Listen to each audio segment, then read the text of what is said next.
Hello YouTube and newsletter subscribers, this is Terrell from Terrell3.com. Today is March 9th, 2017. This is the Black Star Update Report connected to Volume 10 of Terrell's 2017 newsletter. Seismic volcanic indicators all say Earth is moving through the first Earth change uptick period for the 2017 Earth orbit cycle relative to the Black Star, positioned in the middle of the Libra constellation relative to the Sun. This is likely going to be my shortest report. I apologize to you guys for especially the new subscribers. This is not normal. Anybody that's been following the investigation for years will tell you this is just not normal. Usually this is like clockwork. But the special circumstance has been happening this week, and things should be back to normal for next week. And I'll give you just a little bit more information on that here in a minute. Let's go through the report. The year-over-year values, if you look at 2000 for week 3 of our cycle, so we just started this new cycle, you can see that it is almost identical to 2015. 28, 28, 210, and we're only 2 quakes different. At least that's what USGS is reporting. We know they're liars. They probably cut 30% of the quakes off, but they're consistent liars. So the critics that say, well, you're using USGS, then there's a problem with your research. No, they're consistent liars. What we're using is the shape of the patterns, the upticks and the lulls. We identified the patterns a long time ago, and they are very consistent. So all these values should probably be 30% higher. So what it boils down to.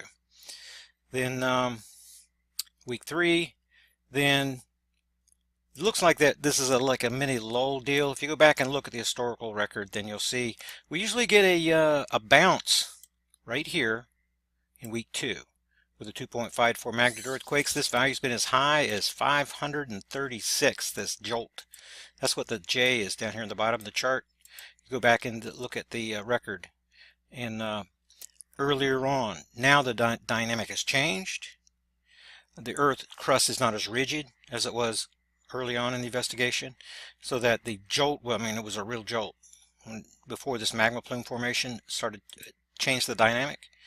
So we're not seeing that J value like we did the first 2 or 3 years, but whenever we look back from May, then we're going to see that these little values that we have right here are all going to be higher all the way across the board because we're moving towards the Black Star. So the Black Star is going to be positioned, and George Norrie was, when I made a comment during the recent interview about it between the Sun and Libra, and then I mean, he's a smart guy. He was saying that, well, it's way out there. No, this is a reference marker. The Virgo constellation is the background. Leo. These are the ecliptic constellations as we're coming around. 2011, the Black Star, we were tracking it back here in Leo. We're talking about Leo all the time. And every time that the Earth goes around the Sun, then the Black Stars move 12 degrees, which is impossible. And this is for the new people. It's impossible unless it's on a circular orbit, or if it's on an elliptical orbit, slowing inbound orbital velocity proportionate to how close it's getting to the Sun. So as it's getting closer to the Sun, it goes slower and slower. It gives the impression that it has a circular orbit by moving 12 days later each year. Saturn has a natural 189-day cycle. It moves 13 degrees left every year. We go around once, it moves 13 degrees. Jupiter, 30 degrees. We go all the way around once, it moves 30 degrees. Black Star, 12 degrees. So the Black Star is now positioned. If we're looking down on the solar system, and this is Mars orbit right here, the Black Star is going to be just very near Mars orbit path. It's between Jupiter and Saturn. Relative to the Sun, you see Libra right in between? Libra's right here. The Libra constellation's right here. The Black Star, relative to the Sun, is in the Libra constellation as the background constellation. And looking down this way, then the Black Star is going to be about right here. If there's a circle, there should be a circle where my cursor is, and it's just about right here. And the thing is going to be extremely small diameter object, and it grows in magnetic clarity strength because it's siphoning energy from the Sun is the reason why. And get a little bit further into the report. I'm looking at November the 14th. I was looking up a backside alignment event here earlier. Let me get back on the right page here. November the 14th, 2016 is when the Earth passed behind the Sun relative to the black star. When you count the number of days from here to May the 20th, you get your 188 days. And that's going to be a little bit, it's 188.5 and a couple decimals. So based upon this UTC time, if the cycle held true, then it would be late in the day on May the 20th. There's a percentage, there's a decimal there. So if this turns out to be right on, then we're going to see. So this is where the Earth is now. We reached the outside orbit position. You look at the O's on the chart. We reached that when we reached the 90-degree angle. You see it's about, the black star's over here in Libra, right here. And that's going to be just about, see the middle of February right there? And that's when we reach the lowest values in the chart on the seismically. And the new volcanic eruptions, lowest numbers in the chart. So we had 3 last week near this position. We moved this far. And let's see, we moved to the 9th right here. And now we're having 6. We had 6 this week. And by the time we get between the 2 stars, we're going to have 9 each week. You'll see 7, 8, or 9 new volcanic eruptions in the months in late April, early May. And that this is the reason why. And you might want to go to the website and look up the magnetic portal connections. The black star being here. That's what causes these earth changes to be in the patterns that they are. Because we're low here because when we passed behind the sun and started going this way, the magnetic portal connection between the Earth and the black star was getting longer and longer and longer. Less electromagnetism injected into our planet. Then, when we start heading towards the black star going this way, the magnetic portal connection shortens rapidly. This is the most intense part of the cycle that we're coming into right now because we're moving directly towards the black star. And in the month of May, we're going to be at our closest point. So we expect the Earth to be gushing. They're already giving us a lot of stories about how the volcanoes are acting up. Just wait until April and May. They're going to, it's compared to what it is now, it's going to be a lot more than what we're seeing right now. So let's get back over the newsletter and then we'll check out the earthquakes here. And well, we should really do that right now. And look at what's going on the last week. And I did count the number. For those new, these deep earthquakes right here. These are down in Earth Mantle Transition Zone. If you want to go to, if you're new, you want to go back to volume 28 of 2016. And then again, it's revisited in volume 42. And the best survival volume of last year was volume 43, the week that came after that. So 28, 42, and 43. If you're new to research, you're going to want to look at those and get a better idea of what's going on inside the Earth with the deep magma plume activity.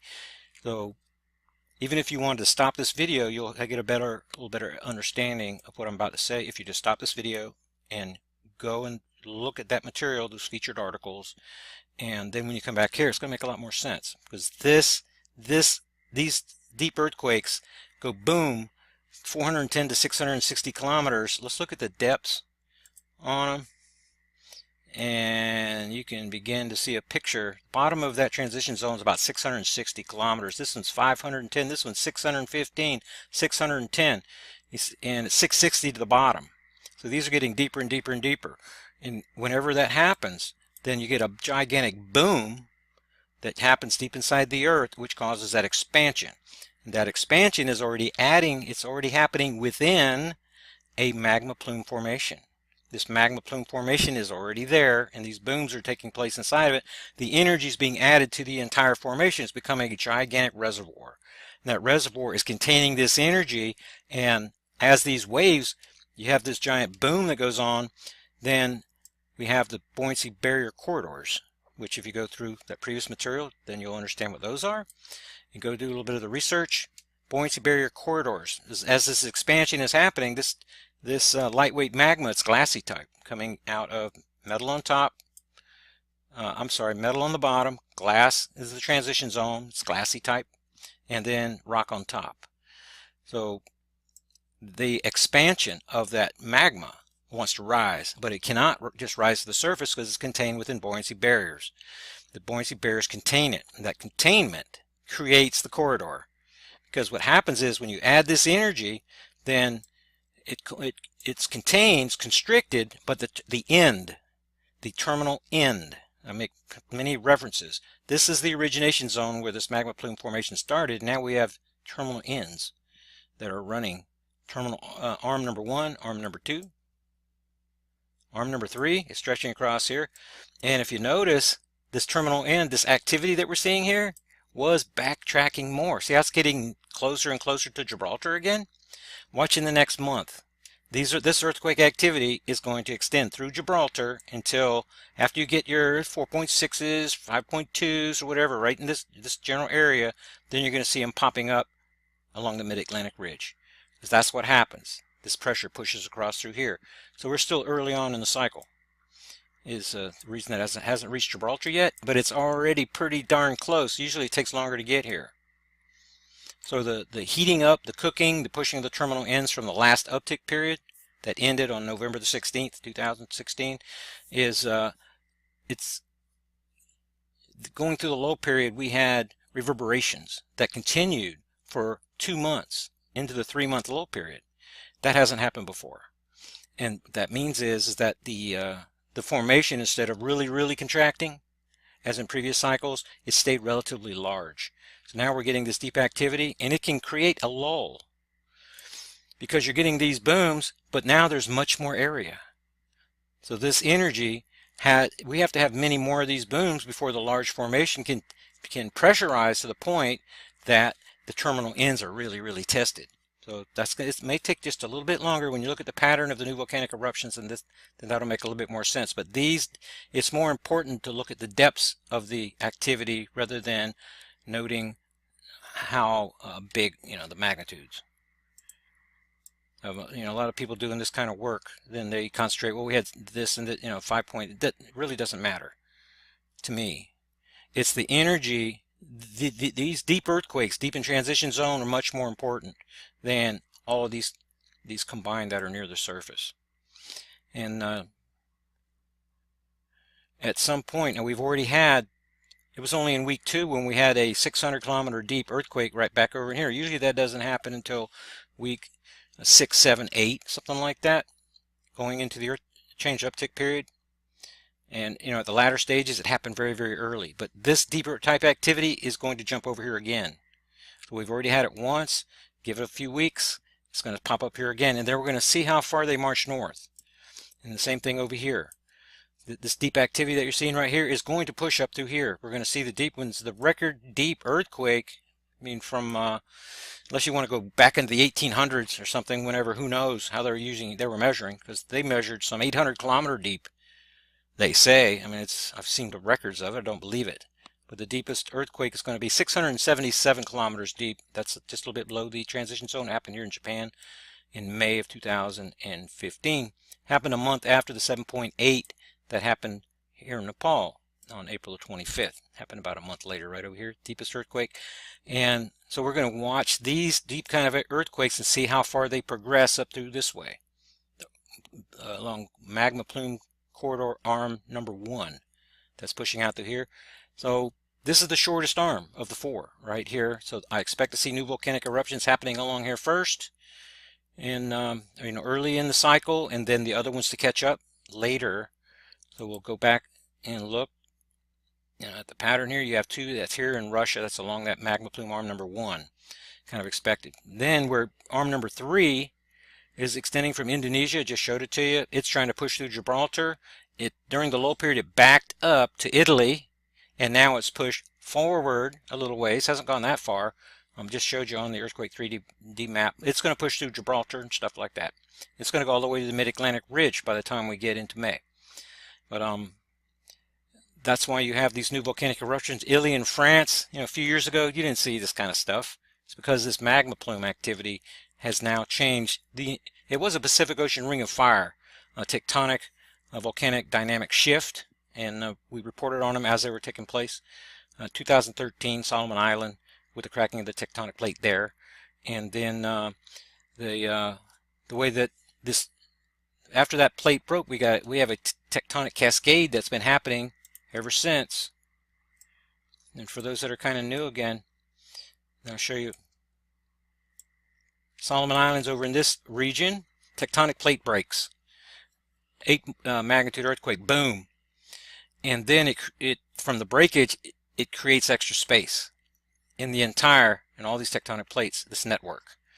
So the plates pressed against the North American craton, structure like this, 220 to 250 kilometers deep, stationary relative to the other plates that are pressed against it.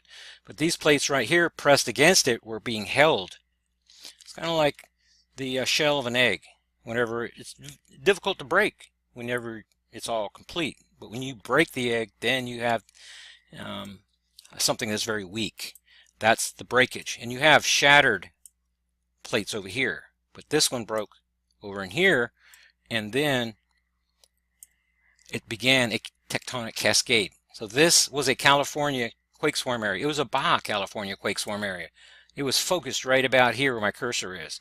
Now it's gone north, and for the first 2-3 years of this investigation, it was Baja California right here.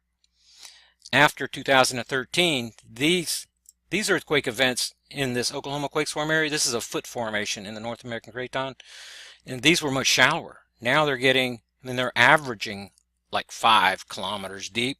And if you think that's caused by fracking, then do a little more research, because there's fracking taking place in a lot of places. And you would think that it would happen not on the North American craton, 220 kilometers deep here. You're telling me that you're going to fracture something at 1 kilometer, 2 kilometers, because that's as deep as these wells go. They drill down and then they drill laterally. They only go down 1 kilometer or 2. So the substrata is crisscrossed. That's what makes it strong. And you're telling me that you're going to frack, you're going to inject wells, water, and you're going to cause an earthquake with an epicenter at 5 kilometers. These things go down, I've seen them 8 kilometers. This has nothing to do with fracking. What the +3 magnitude earthquake jump took place during 2013 after Solomon Island. That is connected. All the way on the other side of the planet is connected right here. When you look at the chart for this activity, the +3 magnitude earthquakes skyrocket after Solomon Island. That's after the Grim report sent by the Russians. And so I apologize, my phone was ringing there. I apologize for the distraction. And so what we're looking at is a tectonic shift that took place, and that created a new line of earthquakes going from Texas through Seattle up through Cascadia. This line of earthquakes right here, you do not see them there before 2013.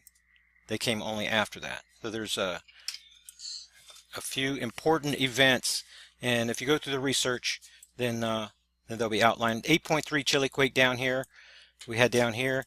We had, after this quake, this was a very important event. It changed the tectonic dynamic for the entire globe. We had no 6 magnitude earthquakes on this planet for 5 weeks in a row. Go back, look at the seismic chart, and you'll see it. So we identify these things that are happening with our planet, and that's one of the reasons that we're able to forecast pretty well. So let's get back over here to the newsletter. And so there was the longest arm of the 4 that reach around our planet, these magma plume arms, is magma plume arm number 2. And that's the least amount of activity that you're seeing. It's more volume. It's more length, more volume. And it's pushed from Indonesia down through Chile, and it's bending south. Let me get it. Right here. You see this bend right here? This arm is reaching across here. It bends south. That wasn't doing that 2 years ago. It was pretty much moving straight across. During the end of the uptick period, we would have 5 magnitude earthquakes pop up through here. What's happening is there's a corridor. The corridor was through here. And as the uptick period goes through, and you have these big deep earthquakes, it sends these magma waves pushing back, and they push through this through the buoyancy barrier corridor, the containment that's containing down in the Earth transition zone. And the reverberation, you get a wave comes across this way, and then it was turning and going to Mexico. But when it turns the corner, it creates, if there's something ready to go in Chile, something ready to go down here on the Argentine border, then that's when you get an event here. So we can see 7.3, 7.7 earthquakes with no precursor quakes at all because the trigger mechanism is deep inside the earth. These magma plume formations, they have horns that are formed on top that push up as these waves go through rapidly, and because of all the internal pressure and being contained. But that the thicker magma on the top that supports the crust cannot move fast enough, can't get out of the way. That's what creates the new volcanic eruptions. So the magma is pressurized from the horn formation underneath because of this. You see, this is the trigger right here. This is the trigger. These deep earthquakes right here are the trigger for an event that happens over here because of the corridor, the buoyancy barrier corridor. Now this, what was pushing through this way, has now pushed way farther south. It made the arm even longer. And you're getting these news reports about the breaking ice down here. That's the reason that the ice is breaking off, because these reverberating waves going through, and whenever this is happening around the entire globe, it changes the Earth heartbeat. So the Schumann resonance began the change, the big change, June 2004. And it wasn't long after that, and it's written in the report here, Sumatra, 2004. Remember the one that with a big tsunami that killed a bunch of people? That's on the Black Star event timeline. So whenever we start counting days from that event to Chile, February 27th, 2010, then we're adding 12.8. It's a 12 days later in the year, and it was a decimal of around 0.8. And then from Chile to the predicted event that was April 25th, 2015, that was a 7.8 Nepal, 12.4. Right in the middle of that's our 12.5. That 12.5 number of days that we're adding to each calendar year, that's the 188-day cycle. Do a little research on the 188-day cycle. We've written a lot about it. That means that on the near side and the back side of the sun, as the Earth is coming around, whenever we had, for example, a little example here for the new people. See if I can grab a hold of the Earth without messing it up here. Let's come back around to March 11th, because the Earth's in the same position. So Chile, whenever the Chile quake happened in 2010, February 27th, then the Earth was backed up 12 days. So you add your 12 days in a decimal, then you get Fukushima. The investigation started in January 2011, and we predicted Fukushima in 2011 with 2 months of research within 4 days. And then the next year was Guerrero. And whenever Guerrero happened it was supposed to happen on March the 22nd, happened on March 20th. 8 days before that is when we had the magnetopause reversal. Those events are definitely connected. And what happened in the mystery Martian dust storm, that's something that wasn't mentioned in the George Norrie show. A connection between the mystery Martian dust storm. See, Mars is supposed to have its dust storms when it gets around on this side of the solar system. Why is it happening in March? Why is it happening on the nighttime side of the planet? Go into the 2017 Dropbox folder and you'll see this simulation. That's the magnetopause reversal, and it's the ISWA file. And you'll see Earth magnetosphere turning around for 28 hours. 28 hours. That's impossible unless you have a source of subatomic particles coming out of the Leo constellation. And out of all the constellations, that's where the Black Star was at that time. It's a combination of the magnetopause reversal, the near side alignment coming up, Guerrero that we predicted, and then the mystery Martian dust storms with the magnetopause reversal. You put all these things together, and it tells you that there's an interloper in our solar system. This is the only thing that can cause that. Jupiter can't cause that. Saturn can't cause that. It must be another star, a source of subatomic particles. It was actually not direct emission of subatomic particles. It was convergence of the magnetic portal connections that caused those phenomena. And then we were able to predict in 2016 the magnetopause reversal of April 23rd. Our near side alignment quake event came on the 28th. The magnetopause reversal happened, and the reason that happens is because, let's illustrate, let's just say that Jupiter's the black star for a second. And Venus is kind of in my way here on this cycle. But whenever the Earth is moving through to pass between the two stars, then the Earth is connected to the Sun and it's connected to the black star. We're just using Jupiter as an example. Through a magnetic portal connection. See how they make a triangle? But then whenever Earth passes between them, the magnetic portal connection running from Jupiter to the Earth and the one running from Jupiter to the Sun to the Earth, right? As we pass between them, we're dragging these two magnetic portal connections with the Earth across a star-to-star connection. As that happens, where the angle is getting smaller and smaller near the black star, portal-to-portal cross-firing. Because these magnetic portal connections are like electric wires. When you they get too close together and they're highly charged, you get cross-firing. Sprite formation. Sprite, the largest, they think they know about the largest lightning bolts, that they're between the clouds and the magnetosphere. No, sir. They're the ones that take place between the magnetic portals of planets and stars. Then whenever this lightning starts striking across, you get many portal formations. But before that happens, the ionic clouds, because this is massive, massive amounts of subatomic particles that are bleeding out of these magnetic portal connections. As these lightning strikes are taking place in between them, the subatomic particles create an ionic cloud. The magnetic portal connections converge together. As they do, it's like closing your arms in front of yourself. Then all the highly charged ionic clouds get pushed. It's given directionality between those closing portals. Remember that the magnetic portal connection connects Earth to the Sun is almost the diameter of our planet. Right? So, magnetic portal connections converge, and it gives directionality to these subatomic particles. It's not just the emission. If it was emission thing, then we would be able to have another reading. We'd have a series of readings. Interplanetary shock waves is the phrase that NASA uses, and suspicious observers and people like that, to explain strange phenomena that are happening. These waves moving back and forth that are caused by magnetic portal connection convergence and divergence. As they're coming together, they're crossing, and then even as they're moving away, then they can crossfire, creating those ionic clouds, and that happens when we're between the two stars. So the magnetopause reversal and the mystery the dust storm starting months before they were supposed to. The big kick up, it was because of Mars' proximity to Earth and the black star. 2012, then the Mars was right behind the Earth. Right behind the Earth.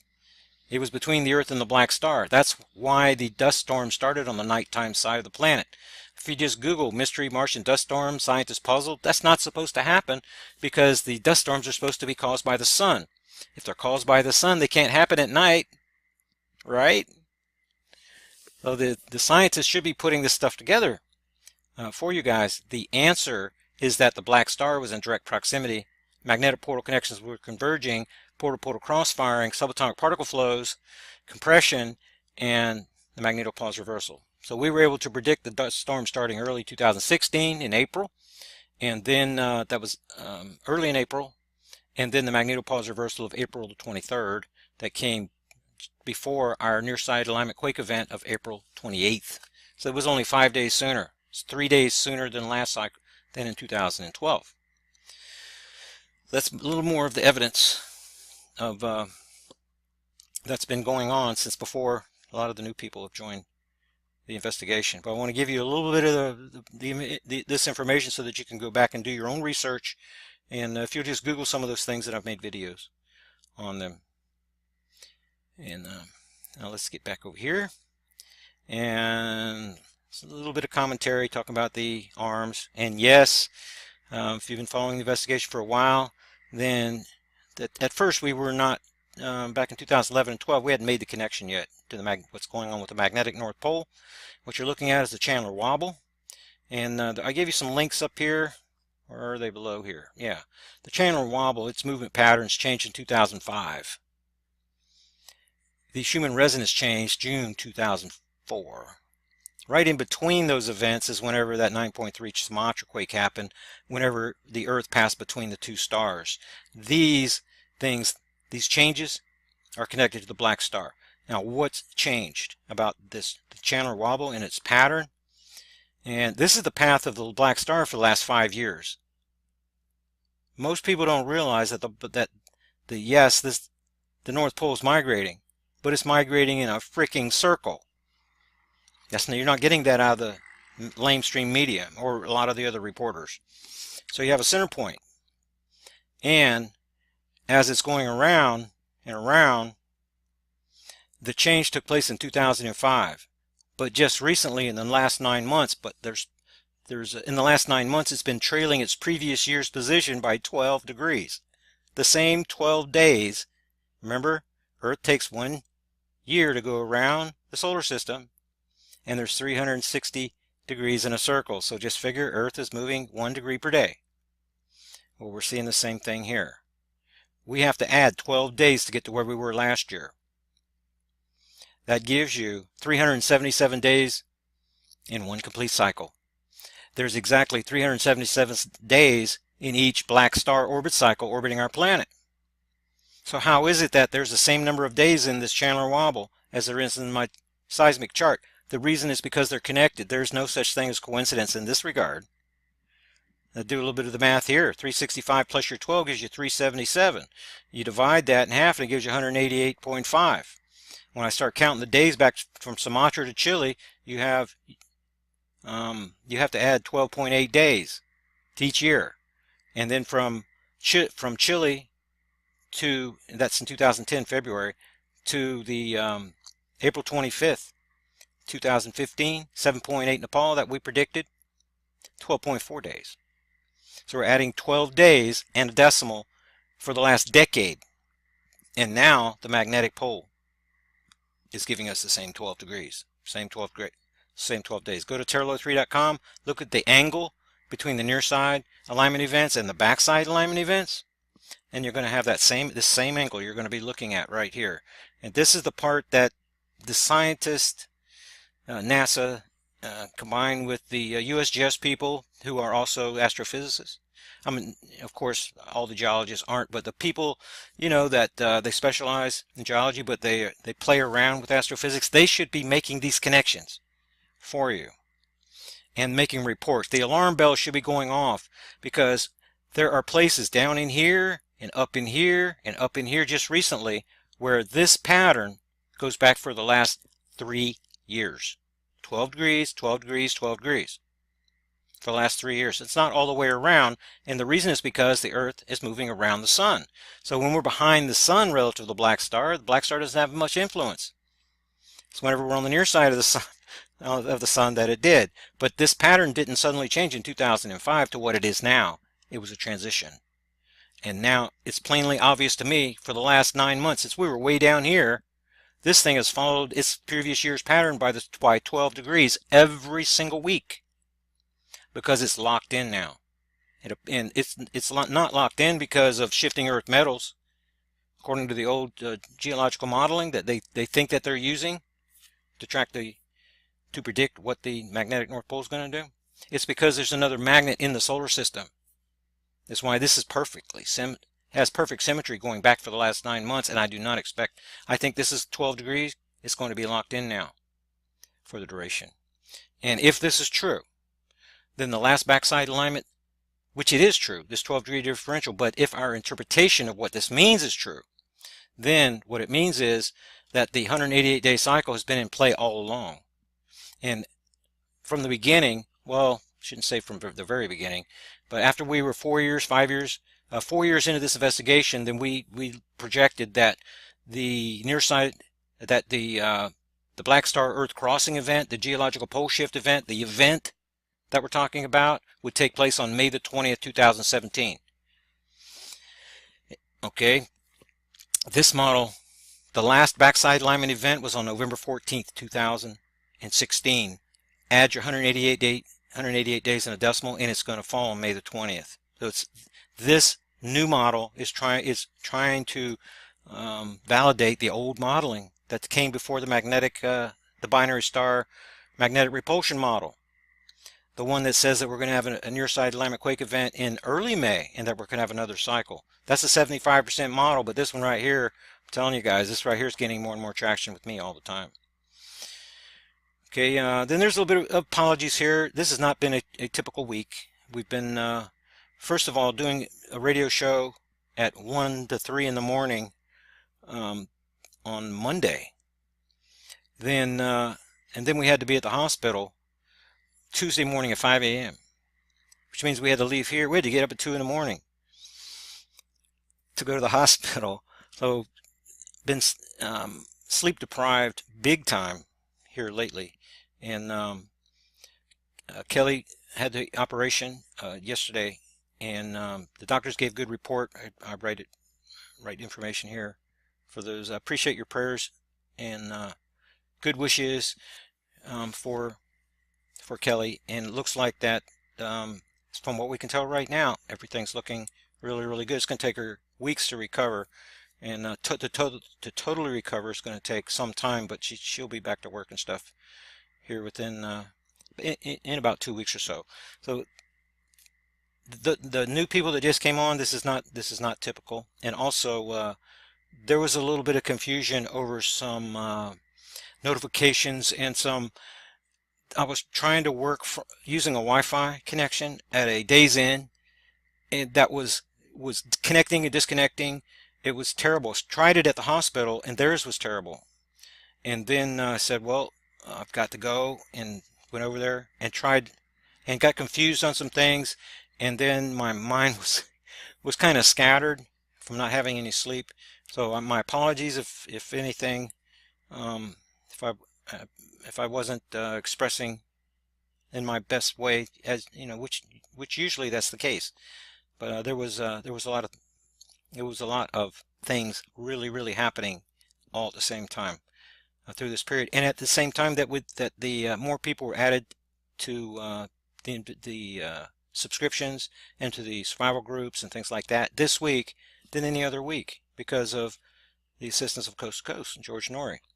So the project supporters for this week include Chad, Mike, James, Denise, Kristen, Larry, Stan, Peggy, Larry, Lynn, Taylor, Alfred, Corey, Jeremy, Thomas, Shelley, Richard, Dale, Elizabeth, Judy, Dan, Kim, Roger, Cynthia, Lorraine, Scott, Daniel, David, Paulette, Sherry, Patricia, Eric, Roy, Ivan, Charles, Lynn, Lewis, Doreen, Sherry, Robert, Michelle, Pamela, Pierre, John, Allison, Delana, Rob, Dan, Kick, and David, Rita, Charles, Robert, Edward, Elizabeth, Dawn, Diane, William, Kenneth, Lynn, and Lynn.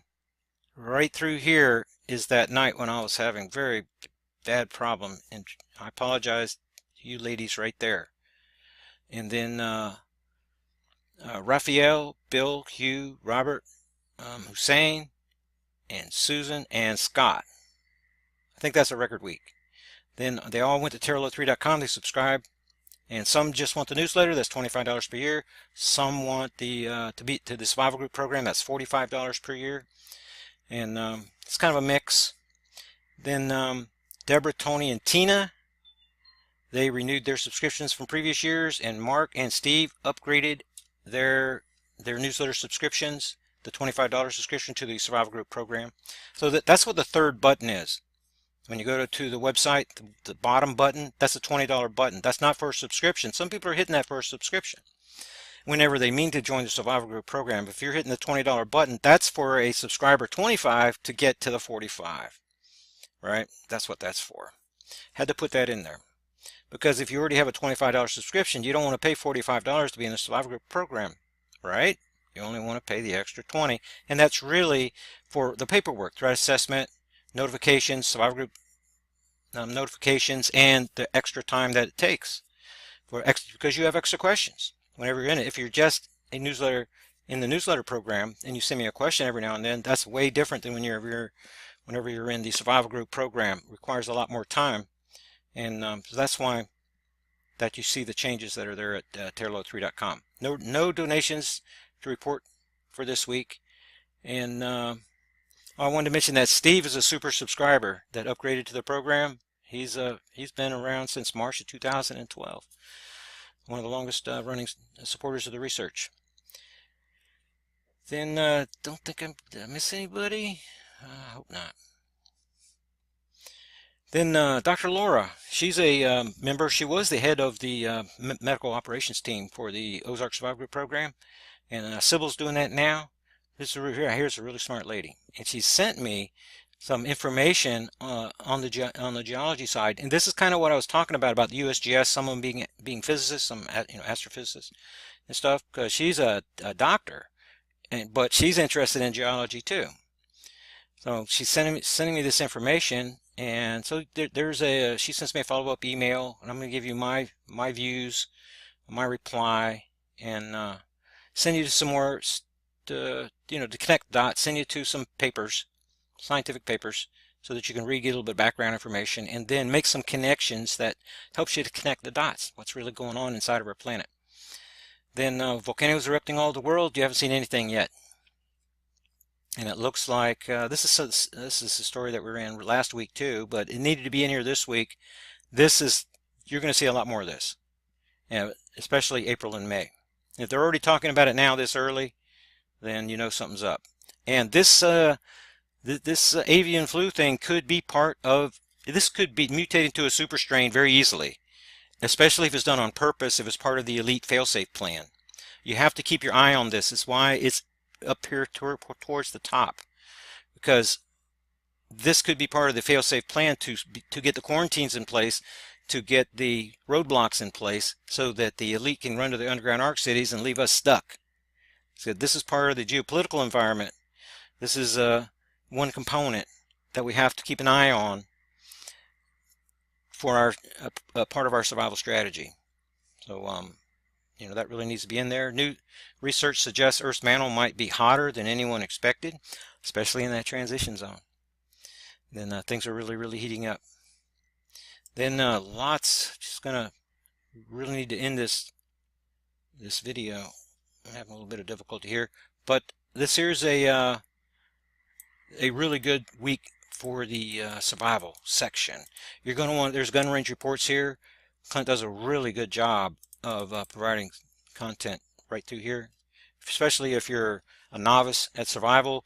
Then the information that Clint's sharing with you, you want to go through and you want to get that. Go into the Dropbox folder, and he's got really good information in there on his cancer book and survival stuff, all kinds of stuff in there. You want to take advantage of that. Information is what helps you to survive what's between your ears. You need access to the information before you can get the rest of your body to do the right thing. Here's some 5 ways to hide your gun during martial law. Little tidbits like this you can learn from other people's mistakes and experience. And then where not to be during an electromagnetic pulse. Good information here. And then the psychology of survival by Clint. Really good stuff. And the importance of awareness for survival. So if you're getting your mindset, trying to get your mindset right from you're transitioning from the support mechanism of our society over to living off the grid. In between is where you need to make a transition. In my opinion, the importance of awareness of survival, you're going to change things inside your mind and be able to understand things from the perspective of a survivalist, prepper, survivalist.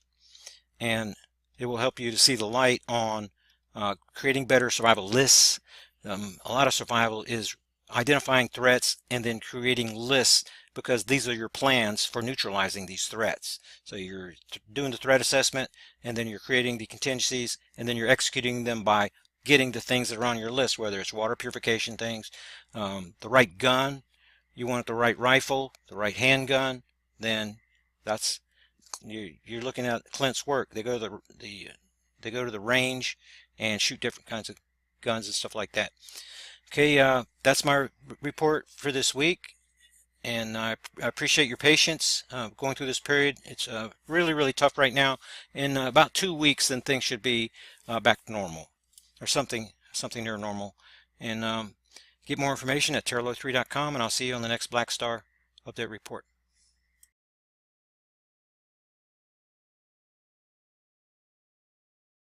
It's impossible unless it's on a circular orbit, or if it's on elliptical orbit, slowing inbound orbital velocity proportionate to how close it's getting to the sun.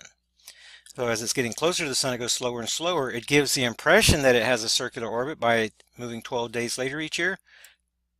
Saturn has a natural 189-day cycle. It moves 13 degrees left every year. We go around once, it moves 13 degrees.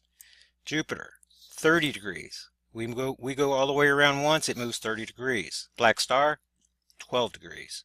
So the black star is now positioned, if we're looking down on the solar system, and this is Mars orbit right here, the black star is going to be just very near Mars orbit path.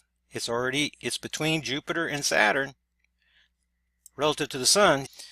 Then week 3, then it looks like that this is like a mini lull deal. If you go back and look at the historical record, then you'll see we usually get a bounce right here in week 2 with a 2.54 magnitude earthquakes. This value's been as high as 536, this jolt. That's what the J is down here in the bottom of the chart. You go back and look at the record. And earlier on, now the dynamic has changed. The Earth crust is not as rigid as it was early on in the investigation, so that the jolt, well, I mean, it was a real jolt before this magma plume formation started to change the dynamic. So we're not seeing that J value like we did the first 2 or 3 years. But whenever we look back from May, then we're going to see that these little values that we have right here are all going to be higher all the way across the board because we're moving towards the black star. So the black star is going to be positioned, and George Norrie was, when I made a comment during the recent interview about it between the sun and Libra, and then I mean, he's a smart guy. He was saying that, well, it's way out there. No, this is a reference marker. The Virgo constellation is the background. Leo. These are the ecliptic constellations as we're coming around. 2011, the black star, we were tracking it back here in Leo. We're talking about Leo all the time. And 12, every time that the Earth goes around the sun, then the black stars move 12 degrees, which is impossible. And this is for the new people.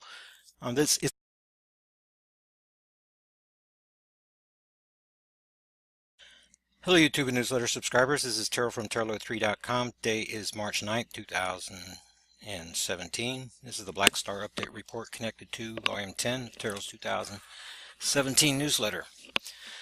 Seismic and volcanic indicators all say Earth is moving through the first Earth change uptick period for the 2017 Earth orbit cycle relative to the black star, positioned in the middle of the Libra constellation relative to the sun.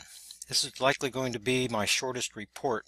I apologize to you guys for especially the new subscribers. This is not normal. Anybody that's been following the investigation for years will tell you this is just not normal. Usually this is like clockwork. But the special circumstance has been happening this week, and things should be back to normal for next week.